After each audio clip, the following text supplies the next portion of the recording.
How's it going? Good, man. Congrats on the win. Thank you very much. Talk about kind of playing spoiler like that. And I mean, we talked about it the other day, and like you kind of relish that kind of opportunity, but you had to expect that if you got your hand raised, you were going to hear the boo birds, and they were pretty loud. Yeah, absolutely. Expected it. I honestly didn't expect as much. I thought, in the end, it would be a fight where I can gain the respect of the fans and because we put on a show, and I believe we sure as heck did that. And but it's okay. It's part of the game, part of the sport, and Matt was very respectful, and I love the guy, and still a huge fan of his, and honored to share the octagon with him for 15 minutes and share some blood together. You tried to turn him at the end there with like the nice PR move about blue collar and Midwestern roots and stuff like that, but yeah, it wasn't. Maybe really... they'll like you more next time, right? Yeah, exactly. I mean, it wasn't really trying to like get him on my side. It's the truth, That's what I feel about being here in Columbus, and that's what it is. The blue collar workers are here, and I believe I'm that kind of person. And I believe Matt that's kind of person. And we work hard and go in there and put on a fight like that. You hope to get the fans and on your side, so we'll see. That was we also talked about the other day on paper. Everybody's saying this is the fight of the night, right? And that's pretty much what you guys delivered. I mean, when you go in expecting it to be that kind of a barn burner and just brawl and just dirty and nasty, and it plays out that way, is there more appreciation for it afterwards? Yeah, I mean, I guess my coach gave me the okay to finish it in the first round, this time around, and it didn't quite go that way. We ended up dragging out another fight of the night kind of thing. But honestly, it was everything I dreamed it would be, everything I hoped it would be. And for me to come out with a win was super exciting and, blessed. And I believe I did enough in there to get the win. Yeah, for sure. I mean, that's why you guys both were excited about this fight staying together after it got canceled a few months ago. I mean, talk a little bit about that, I guess, and just being appreciative that you got to have this kind of an opportunity against a guy like that. Yeah, absolutely. I'm super thankful. When it fell out the first time, bummed. Obviously, but I didn't spend that whole time, not working, not getting better, not wanting to fight. So we were ready to take on anybody. I had a full fight camp, so thankfully I had someone step up and fought anyways. Was pushing for the fight to happen. It didn't sound like from the UFC, the matchmaker standpoint, like it was going to be able to something that was come back together. So I was praying, and then I saw the Columbus card, and I was like, well, he's from there. This is a perfect opportunity to push for it even more. So I messaged him, like not messaged him, but tweeted at him on Twitter and everything too, and he was like, I'm waiting for a contract.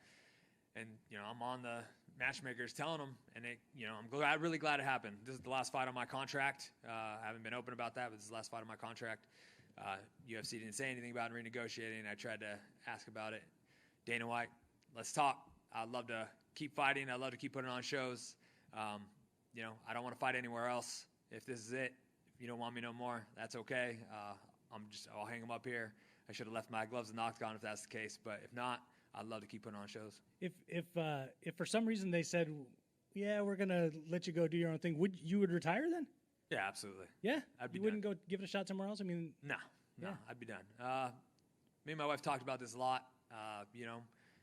UFC's, that's where I want to be. And so it was the goal the whole time. I'm excited. I love being here. They treat me well. I love being in front of these fans. It's the biggest organization out there, the best organization out there as far as I'm concerned. And you know what? If they don't want me to come out and put on shows anymore, I'll hang them up and I'll go spend my daily at the farm with the family and work on building that. I mean, I'm not a betting man. Well, I am a betting man. But I would bet they're probably going to be glad to bring you back. But you guys had a moment afterwards. Like most split decisions, each guy probably thinks that they did enough to win. I'm sure that he's thinking he was going to get his hand raised, same as you. What did you guys talk about, I guess, right in that immediate aftermath of the fight once you knew that you had won? Actually, we both kind of talked about just how this is exactly what we expected of each other, that we love the way each other fights. And, it's pretty much everything we dreamt of it was going to be. We wanted to bring the fans and put on a fight and just the respect we have for each other. And honestly, when the crowd was booming when I was getting announced, I looked across the octagon and there was Matt Brown, applauding me, applauding as, they were announcing my name. Nothing but respect for the guy, nothing but respect. He's a class act. Again, as always, I love the way he fights. He brings it, and a class act gentleman for sure. Appreciate it, man. Thanks. Thank you. Brian over here. Congrats on the win. It was a battle. I mean, it was a battle throughout 3 rounds, which is kind of what we all expected. But when you fight a guy in his hometown, there is always that worry of the judges. Not that they're not doing their job, but the crowd kind of rises and falls with every punch he throws, every punch he lands. Were there any nerves in that moment when you heard it was a split decision? No, I kind of figured it'd be close. I felt like I got the better of the striking in the most part, especially in the clinch. I felt like I got the better in the elbows. And I thought, if anything, it was the takedowns that maybe kind of pushed it over one way. So, I thought it was close going into third, and I thought it was honestly the last final, push at the end that, and rocking him a couple times that, outweighed his takedowns. And then the final push at the end where I put on a lot of damage that, get it over to me. You know how tough Matt is, but were there any moments you're hitting him and you're like, why won't this guy just go down? Like, you hit him with some really hard shots, and you had him hurt a couple times, but he just kept coming back. He'd throw an elbow or he'd back off and throw something. It was just like, he was like The Walking Dead out there. Yeah. He's super tough, and I thought I was going to be able to put him away, and for a second there, it looked like he was going to go down. But I wasn't surprised that he was going to keep pushing. I wasn't surprised that he was going to try to keep throwing and try to keep fighting back, and he wasn't going to be easy to, take out of there. So just try to stay consistent. He was good at, getting away from some shots while he was really injured and moving away and tying me up and things like that in those exchanges. So, he's a veteran for a reason, and he's very skilled and very dangerous, and, he was able to survive tonight. What is the feeling you said, going into this last fight in your contract, in terms of the pressure? Because, listen, got to be honest, a loss, that might determine the contract. You know what I mean? That might just be like, okay, we're done. Win here, I think we all believe you should get another contract, especially after the fight like that. But, again, was there any nerves or anything like that going into the fight? Not at all. Like I said, if the UFC wants me, I'm ready to put on some more action, and I believe I do that every single time I fight. And I think, people can count on that, whether it be against Matt Brown, whether it be anybody, I'm going to bring the heat every single time. So if they want me, I'm ready to put on some action. If not, that's okay. So there's no pressure because I'm okay with it. If they don't want me, I'm okay with, all right, then I'll be done, and I'm going to go work on my farm and be with my family. It's another thing I love to do. And, we're building our farm as it is. And if this is it, then I'll put more focus into that and, be with my family. So another thing I love to do. So assuming they do bring you back, though, this fight, as soon as it got made, everyone was like, oh, this is going to be a great fight. And of course you guys delivered. When you look at the future, would that be the fight you'd always like to have? Like, again, I'm sure you're not going to turn down opponents, but you got up for a Matt Brown fight. You got excited about a Matt Brown fight. Like, would that kind of be ideally the kind of fight you'd like having going forward? Ideally, yes. These are the kind of matchups I want. I think, they excite me. I think they excite it excited Matt Brown. I think it excites everybody who is, the fans, everybody. I honestly would love to fight. The next person I'd love to fight would be Robbie Lawler. I think that would be an awesome matchup. I'd love to test myself against him. He's one of those guys who brings it, and I'm a fan of him. I think that would be an awesome matchup. There's tons of other matchups out there of guys who, come to throw down and bring it. So I think there's definitely a lot of matchups. But, yeah, I'm not going to turn down anybody. Whoever's name comes on that contract, you can count on me saying yes. Better farmer, you or Bryce Mitchell? I don't know. I don't know. Bryce Mitchell's probably been doing it his whole life. I'm new to it. I didn't grow up around livestock or on a farm or anything like that. So I'd probably give it to Bryce Mitchell. But I respect him.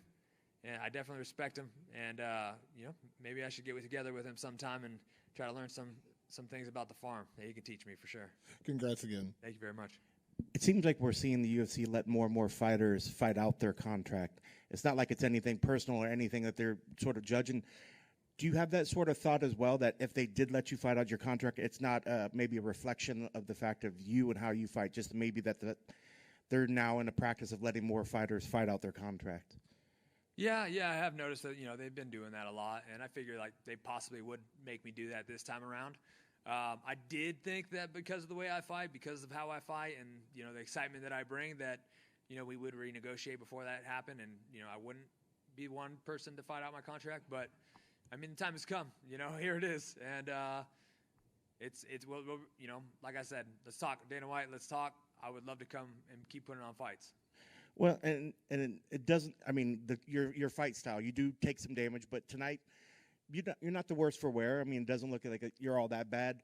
So it looks like you still have much more mileage left in the tank. So I mean, even though you say that if they let you fight out your contract and you're willing to go away, is that a decision that you think maybe you could change in 6 months, 8 months, 12 months, or is it once you make that decision? Are you done, or do you think that the competitive juices won't come back at you at some point? I'm sure they will, and honestly, I can't tell you. We'll see. I'll have to talk with the UFC, and hopefully they do bring me back, and I get to continue to doing it and continue to put on fights. But I can tell you that if they don't want to, then I want to be with my family, and I want to be building my farm, and I'll be helping my teammates and helping them continue on their careers and do things and get to this point right now. And I believe a lot of these guys will. Tom Lane, who's in my corner, Paul Carson's in my corner. I believe they'll be right here, putting on shows for you guys in the near future. It's hard as heck to find those guys fights already. So I can guarantee you they'll be here, and I'll help them do that. So I really hope to continue to put on a show. And I don't know if it's ever been done, if there's been a double fight of the night bonus, but I mean, I believe this is a double fight of the night kind of fight right here. This was in Columbus. So Dana White, let's double it up. Or whoever's decision it is, let's double it up. I mean, me and Matt Brown really threw down, put it out there for everybody. It was everything it was supposed to be, and let's double it up. And I know you gave him lots of respect out there. Was there anything about him and what he pulled out tonight that surprised you, or did he live up to everything that you expected? We knew he was going to go those foot sweeps in the clinch, and we practiced them so many times and worked over them, and I like to do them too as well. Gosh, they caught me off guard every time. Every single time he swept the heck out of me. Was able to bounce back from it and get up or whatever, but I was just like, God dang it, come on. We're better than this. But so it was all good, man. It was just fun to be in there and fun to exchange with him. What I was really happy about is, landing some of my own really clean elbows on him. He's the elbow king right there and gets in there nice and dirty. So he landed some good ones, and I landed some good ones there as well. So it was nice to exchange those elbows with him. And last thing for me, it did sort of look like it came maybe down to that third round. What was your corner telling you going into that third? Did they kind of tell you that it's all or nothing in that third round, that you maybe 1-1 between the two of you? Yeah, kind of. They're just like, we got to keep pushing. We got to put the pressure on him. This is it. We got to continue to push. Come underneath. He's dipping. You keep throwing too high. We need to come underneath and just continue with the pressure. You're hurting him every time you hit him. He's wanting to take it down. Let's continue to put the pressure on him. Continue to stay on him. He's tired. So it's just what we had to do. We had to continue to grind, continue to push forward. And that's nothing that we're not used to. So. And I know I said last thing, but I love that you allow the fingernail painting and everyone. It sort of changed it. Was there ever a decision that maybe you wouldn't want to keep a winning color scheme going to the next fight, or is it always like, hey, just give me something different this time around? Whatever she wants, whatever my daughter wants is it. I don't, if coming off a win, loss, if we do the same colors off a loss, it doesn't matter. Whatever she wants is what we're going to do, and it's going to be great. That's awesome. You're a good dad. Oh, thank you very much. Congrats on the victory. Thank you so much. Thank you, guys.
Hello.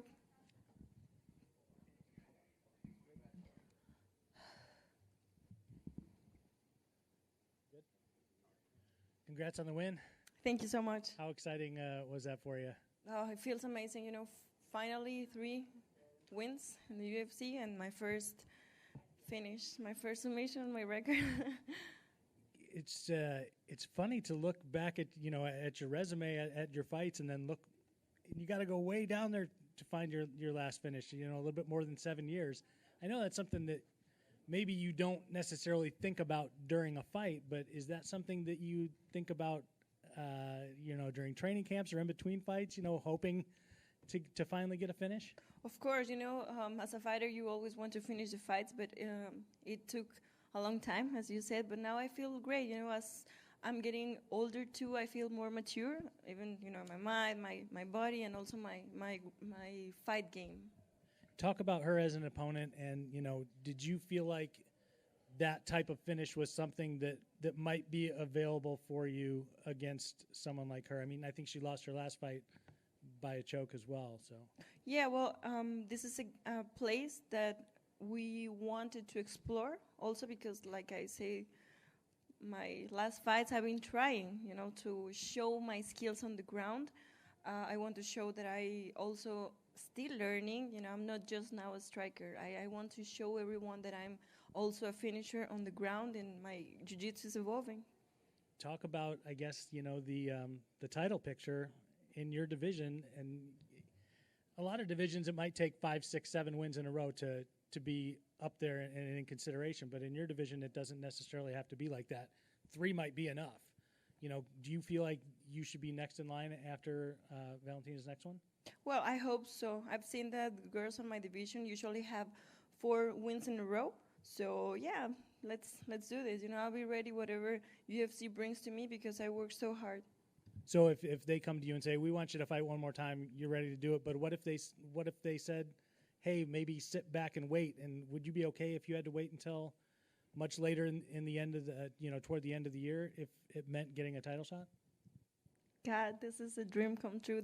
This will be a dream come true. And since I'm not injured right now, I will come back to the gym and keep training just to be ready, just in case. Appreciate it. Thank you. Thank you. Alexa, over here. Hi. Congrats on the win. Strawweight seems like a lifetime ago at this point, considering, but you came in with so much hype, when you first got in the UFC. Do you feel like you're finally now really, kind of living up to your potential? Yes, I feel, like I said, as I'm getting older, I feel more mature. My fight game, my fight IQ is getting better, and that's what I do every day. I love training. I really love training. I love learning, and now it's paying off. I think through your last couple of wins at flyweight, everyone said, Lex has some of the best boxing in this division, and I would agree.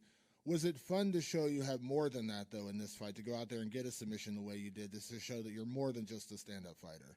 Yes, well, I love boxing. Honestly, I do love boxing. I love my hands. I love, to do technique so clean. That's my favorite thing. But yes, now I don't just trust in my hands. Now I trust in my ground game, and I'm a complete athlete now. What do you think about the lay of the land of flyweight? Because we know that it's going to be Valentina and Tyler Santos coming up in June. We've got Misha Tate now in the division, fighting Lauren Murphy in July. We just saw Minot get a big win earlier tonight. Can you kind of give me a sense like where you feel like you do fit in when you look at the best fighters at flyweight? Well, I've shown that I'm evolving so much, and that I deserve to be on the top of that list. So yeah, just waiting for the next challenge. Valentina has looked so unbeatable, at flyweight, and she's been incredible in this division. How much does having a champion like that drive you in terms of your own game? Because she's been there this entire time. She's been the champion. She's the only she's been the champion of flyweight. Does that force you to want to get better, knowing that could eventually be your future? Of course, having a champion like that, it's always a challenge for all athletes, I guess, because we have to do everything perfect. With some opponent like that, you have to do everything on point, and that's what I've been doing. I love crisp technique. I love sharp technique. So I think that's going to be the key. Congrats again on the win. Thank you. Just one for me. It looked like there was a lot of emotion in the post-fight your post-fight interview out there. Was that just from the crowd being there, was that from the submission? Was it from finally getting the win after so much time away from the cage? What was going through your head right there, and what was going through your mind? Yeah. Well, the emotion was all the things you said, a long time without stepping on the octagon, see the crowd again, finally full here in a very quiet and calm city, a lot of people, finally 3 wins in a row in a new division. I feel amazing, I wanted to have my first submission because I have several submissions on my ground, so yeah, I'm just adding more things to my record. So this place will now always have a special place in your heart, perhaps? Of course, Ohio, it's amazing. Thank you very much. Congrats. Thank you.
Congrats on the win, man.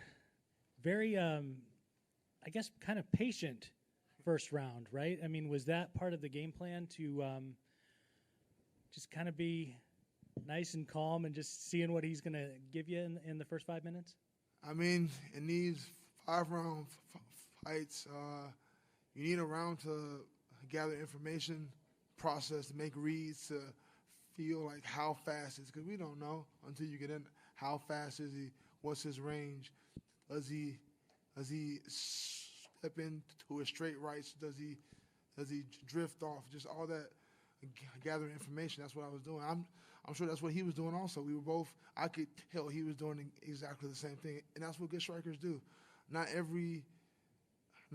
all strikers just want to jump in there and throw down. I know that's what the fans want. Yeah. They just saw Matt Brown and Brian Barberina just hucking and trying to knock each other out, but we're heavyweights. As you can see, it only takes one. So you gotta make every punch count, and that's what I did.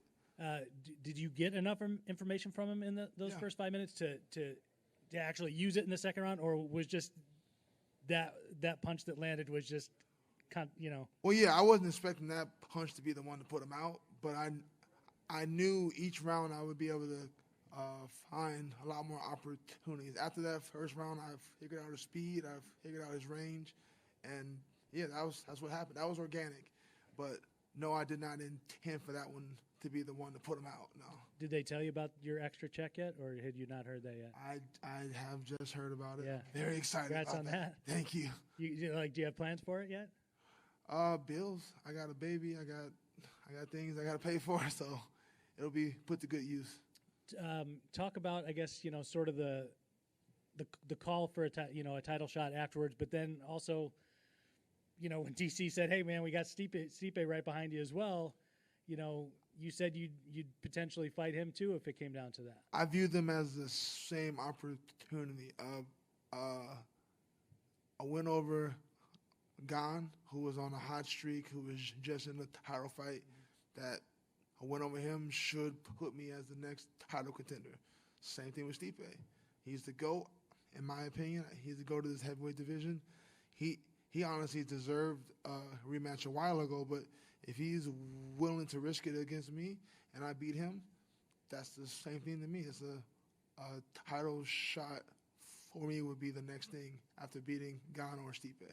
You guys have some history together, right? Yeah, we worked out together years ago, back when I was not very good. He destroyed me every spar. I don't have no awesome sparring stories. He was levels and levels above me. I helped him get ready for Gonzaga.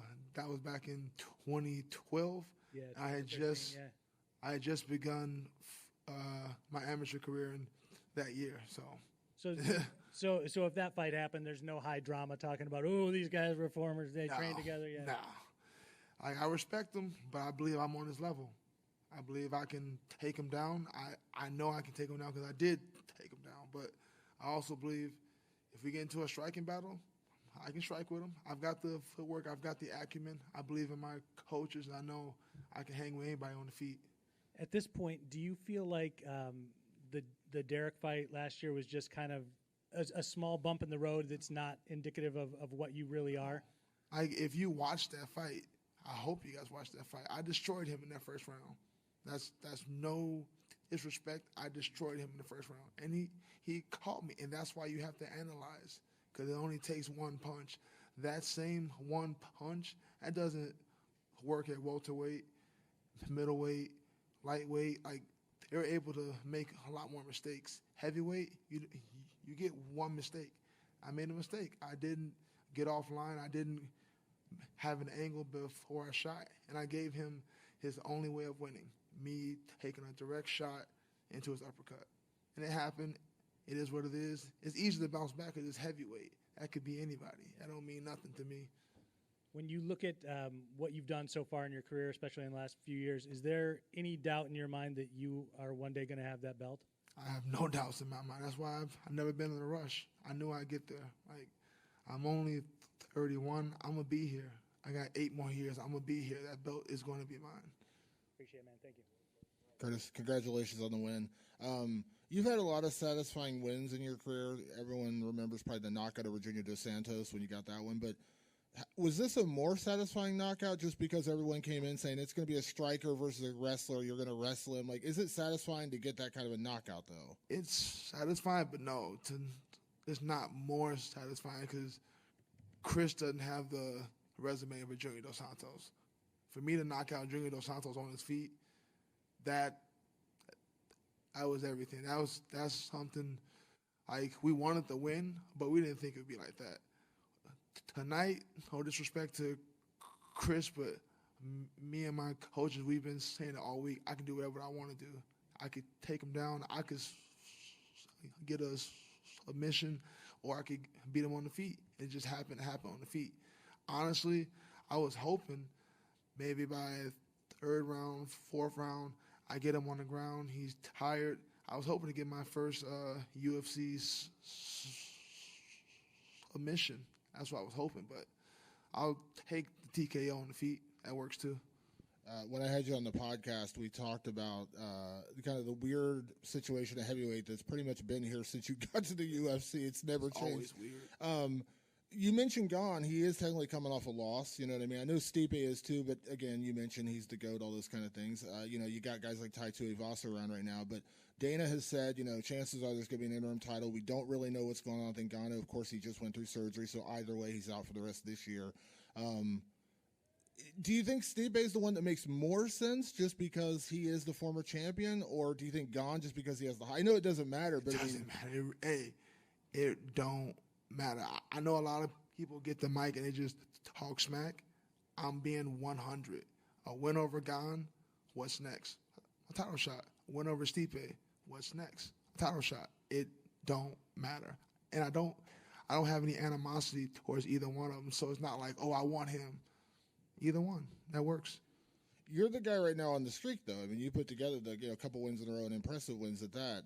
Do you feel like that does give you the edge in terms of the interim title? If they're going to make one, whether it's Stipe, Gon, John Jones, do you feel like you got the inside track that you should be at least one half of that? I feel that way, but that does not mean the world feels that way, and that's really what matters. Like, what do the fans want to see? So I do believe I deserve an interim title shot. I do believe I have the resume and I have the skill sets, but we'll see. And last time we talked, you said, you named some guys you wanted, and then out of nowhere you get Chris Dawkins. I didn't really see this coming either. You're not a guy who typically sits around and waits and, you got a family to feed, those kind of things. Are you going to listen to what opportunities come up, or will you be a little bit more rigid and say, hey, Yeah, I'm not in a rush. I ain't broke, and I want what I want.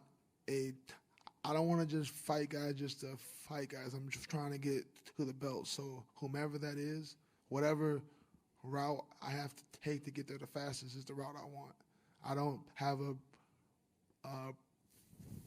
predetermined route. It's whoever I believe is going to get me there the fastest. And right now, I believe it would be Gon, but it might be Stipe.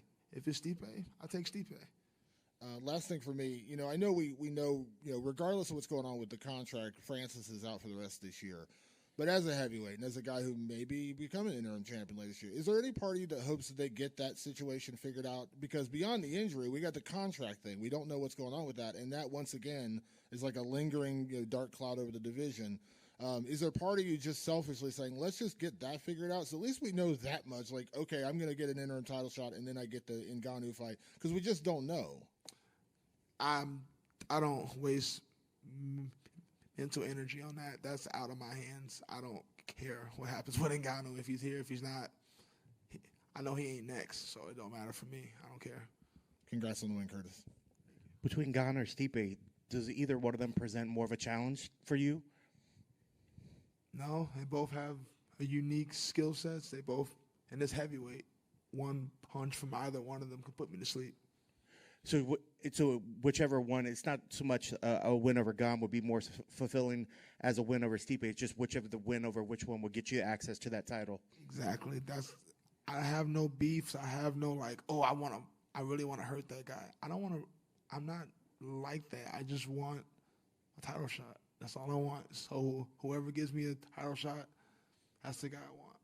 We also hear times, though, when former training partners, when somebody's finally came up to that level, when they finally can give a little bit back to somebody they train. Is there a party that would like to challenge Stipe just to see where you rank up with him from where you were in the past? I mean, like I said, I believe he's a ghost. So a win over him, I think that's the one difference. Beating Stipe or Gon equals a title shot, but beating Stipe, I think, weighs more heavily and historically, because everyone knows what Stipe has done. They know his resume, so that's the one difference. I would like to having him on my resume that would be huge. Yeah.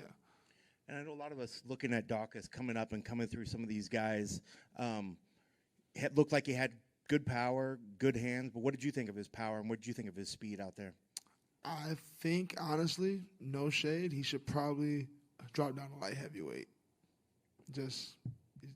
Not everyone's a heavyweight. It's okay. Just because you weigh 245 does not mean you're a heavyweight. So, yeah, I think he should drop down. Well, that's kind of what the next question, the loss to Derek, the loss to you. I was wondering, has he hit his ceiling? Is he he's not going to get through the guys at the top of this division at this point. I don't think so. And that's no shade. Like he's skilled, but he's not. You have to be big. You have to be strong. That's like a prerequisite. That's like a flyweight who's not fast. You can't. That doesn't work. And I know we talked earlier in the media day. You know, a lot of us were saying, "Oh, we're expecting to see the grappling out there," but you said no. It starts as a striker. I'm a striker. How happy are you with how your hands played out there? Obviously, you got what you wanted, but were you happy overall with your striking? Very happy. I know striking leads to bonuses, and I want more bonuses. So I just wanted to give my best effort, and I was rewarded. So hey, who knows? Maybe I turn into Huck Liddell, Iceman. Just go out there, forget I'm a wrestler, and just overhands, overhands, overhands. Well, last thing of that, you said you wanted a submission. So when you heard him, you could have went and tried to get a submission, but you went for the finish. That would have been a real submission. He was already rocked. So I just went for the gusto. You know. Well, if you were trying to get a submission, what's the submission that you really want to land out there on somebody? I want that Darce. We've been drilling the hell out of that Darce. I want that Darce. Congrats on the victory. Thank you. I think you're done. Yeah, I know, right? As much as he Thought it wants would it. be him.